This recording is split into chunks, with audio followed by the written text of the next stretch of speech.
understanding Acts 15 and Amos 9. Giving all praise to Yahweh Hashem Yahushua Hashem Kakwadash. I'm going to put this up raw. This is a video that was put up a couple of days ago by Vocab Malone's page, entitled Ex Sakari Hebrew Israelite, the interview. And at the 1 hour 14 minute and 56 second mark of a 1 hour 35 minute 20 second video, they start speaking on the Acts 15 chapter, where James quotes Amos, the 9th chapter. And well, he doesn't actually quote it. He partially quotes it because he leaves out the Edomites. And I said many years ago that James went off, and I stand by that, because he quoted that prophecy in Amos 9 as if it was fulfilled that day. You know, when you go to Acts 10 chapter, Acts 11 chapter, it speaks about Cornelius and the Gentiles coming into the fold. And James says Peter at first did visit a Gentile to bring out a people for his name, and he quotes Amos 9 as if that was a fulfillment of that. The fulfillment of Amos the 9th chapter will come when the kingdom is established. And when it speaks about Edom, the word there, key word, is possess.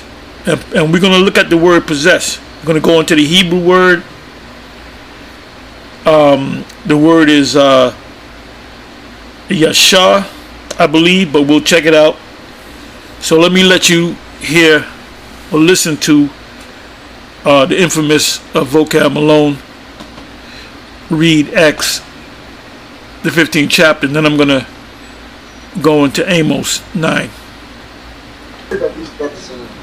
Alright, keep on going. So you're saying you had these questions about Acts chapter 15. Let me read it for everybody real quick. Here's part of Acts 15. I'm going to start in verse 12. The whole assembly became silent as they listened to Barnabas and Paul, telling about the signs and wonders God had done among the Gentiles through them. When they finished, James spoke up. Brothers, he said, listen to me. Simon has described to us how God first intervened to choose a people for his name from the Gentiles. The words of the prophet are in agreement with this, as it is written. After what he just read was, he mentioned Simon, which was Peter, did visit the Gentiles, which was Cornelius. Cornelius is, or was and is, an Israelite, but he was labeled as a Gentile. So when the gospel was open to the Gentiles, the gospel was actually open to the Israelite foreigners. To this I will return and rebuild David's fallen tent. Its ruins I will rebuild and I will restore it. And that's going to happen in the kingdom. When Esau goes down, well, the kingdom, David's kingdom, or the tabernacle of David, will be fully established. It's being built right now, with us going out on the highways and the byways and so forth and doing the sit downs. That's the bricks you're putting. You're building this kingdom through the power of Yahweh by Shem Yahushai. So the complete building of this tabernacle, the tabernacle of David, is when Esau is destroyed. After the missiles come, after this place is destroyed, and a new kingdom is established, which is Yahweh's kingdom. Under Yahweh is Yahushai. And then the physical king on the earth is, you're going to have many kings. A nation, a kingdom of priests.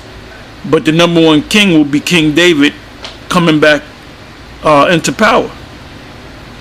So let's listen to a little bit more.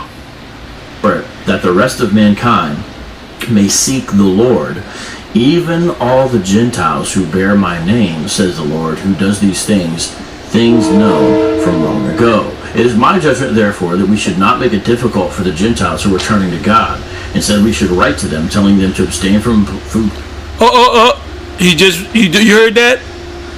For the Gentiles returning to God. When you return, that means you were part of something, you left it, and you returned. So so that right there, it's not talking about the actual Gentiles. It's talking about Israelites who once knew that they were Israelites. Polluted by idols, food polluted by idols, from sexual immorality, from the meat of strangled animals, and from blood. For the law of Moses has been preached in every city from the earliest times and is read in the synagogues on every Sabbath. So you specifically had a question about verse 17, correct? Yes. Okay. Yeah, and when I asked about the question, Deacon Hakkad tells me that, so I finally get to it. He says, well, James went off. We said this years ago. So he goes and makes a statement saying James went off. We said this years ago. So when I go and I say, well, hold on, man. You're going to have to demonstrate and substantiate to me. Because at this point, man, I'm not listening. I mean, I'm in the camp, but I'm like, hold on, bro. Like, we can go live if you want to now. Because you got to tell me, show me how James didn't know what he was talking about, how he went off. You know? James didn't mention Edom.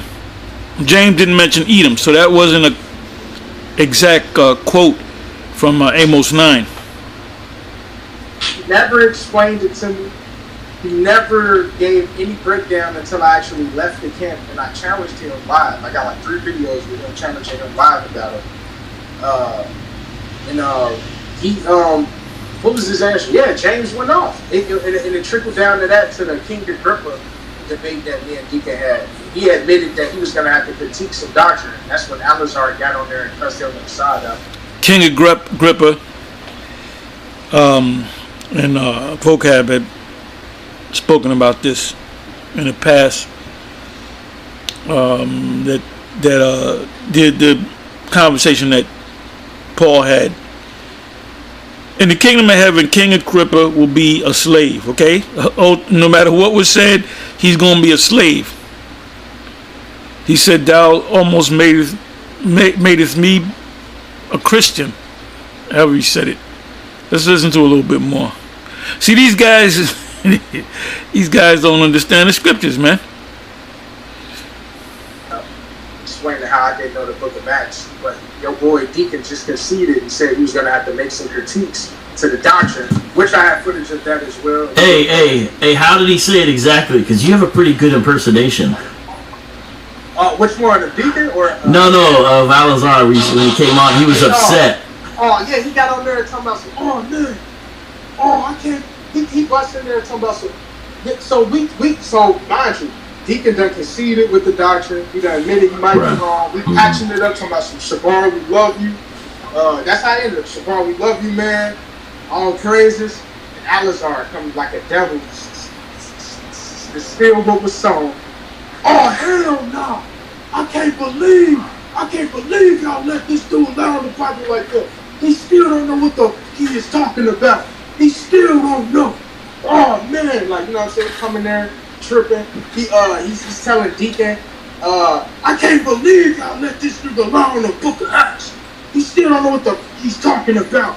And Now you're doing a pretty good job of good job of self-censoring yourself too. You know, it sounds like a real audio cut. You got some skill right there, bro. And it's like, bro, are you kidding me? Like out of all that just came out, you get on there yelling and screaming like that. Like I got the footage that we can run back tomorrow. Deacon conceding, of Alazar coming there. I'm talking about being unruly, bro. I had people calling me saying, bro, it was the sisters class too.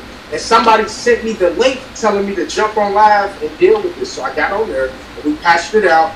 And people called me like, bro, my mom was watching that feed. And you on there cussing another brother out. Mm-hmm. That's crazy. Like, you don't even care, Alazar, about the thousands of people that are watching what's this doing to them in their life? You know what I'm saying? Nah. Everybody is a zombie. Anyway, let's go to Acts. I'm sorry, let's go to Amos. Amos 9 verse 11 and 12. It says in the heading, the restoration of Israel. It says, in that day will I rise up the tabernacle of David that is fallen, that is yet to come, and close up the breaches thereof. He's going to bring all the tribes together, the kingdom, the kingdom back together. And I will raise up his ruins, and I will build it, and I will build it. So raising up your ruins is when a house is brought down and destroyed, brick by brick. What they're going to do is they're going to take each brick and put the bricks back together. That's reincarnation right there. It said, and I will build it as in the days of old. Now, it's not so much talking about a house or a castle or a building. It's talking about the people. Now, listen to this, 12th verse. That which James, by the way, did not mention anything about Edom. So he went off on that. He didn't mention nothing about Edom. It says that they may possess the remnant of Edom and of all the heathen which are called by my name, saith the Lord, that doeth this. 13 verse, behold, the days come, saith Yahweh, that the plowman shall overtake the reaper. The plowman represents the slave. The reaper represents the one that benefits as to what the slave does. He builds things, he plants things, he picks things for the reaper, which is the super rich, Esau. And the treader of grapes, him that soweth seed, and the mountain shall drop sweet wine, and all the hills shall melt.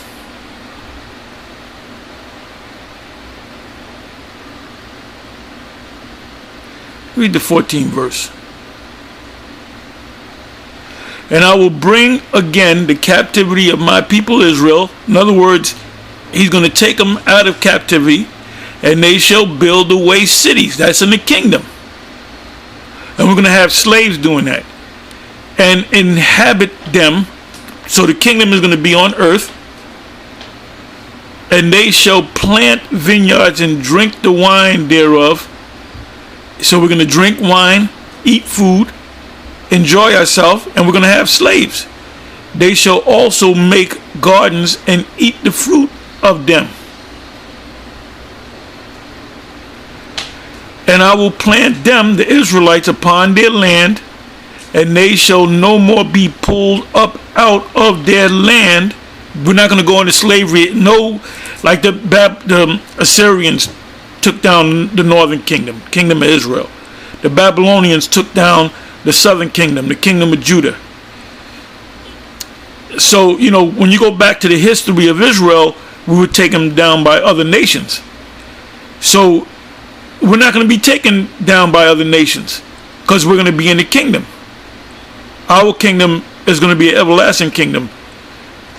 The kingdom shall be not left to other people, meaning the nations. Daniel 2. And I will plant them upon their land, and they shall. So that's going to be the capital. The orders are going to come from Jerusalem, from Israel. And they shall no more be pulled up out of their land, which I have given them, saith the Lord, thy power, thy God. Okay? So now let's come back to the 12th verse. That they may possess the remnant of Edom. And Edom represents the land first and foremost, and then it represents the people, the Edomites. And of all heathens, lands, and the people which are called by my name, saith the Lord, that doeth this. Key word, Amos 9 verse 12. That they may possess the remnant, the remaining of Edom. Let's look up the word possess.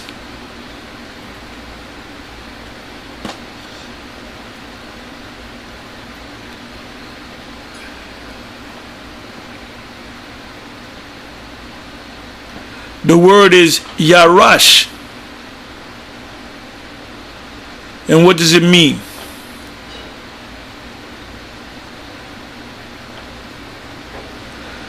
To seize, disposes, take possession of, inherit, disinherit. Yeah, because Esau is going to disinherit the land. We're going to take that land from him. Occupy, impoverish, be an heir. To take possession of. Doesn't sound like a blessing to me. To inherit, to impoverish, come to poverty, be poor. Who's going to come to poverty and who's going to be poor? The Edomites and the other nations. Mainly Esau. Because in other nations, they're going to plant and do things, but they're going to be under us. To be dispossessed, be impoverished, come to poverty, to devour. They're going to get devoured. Isaiah 11 comes to mind.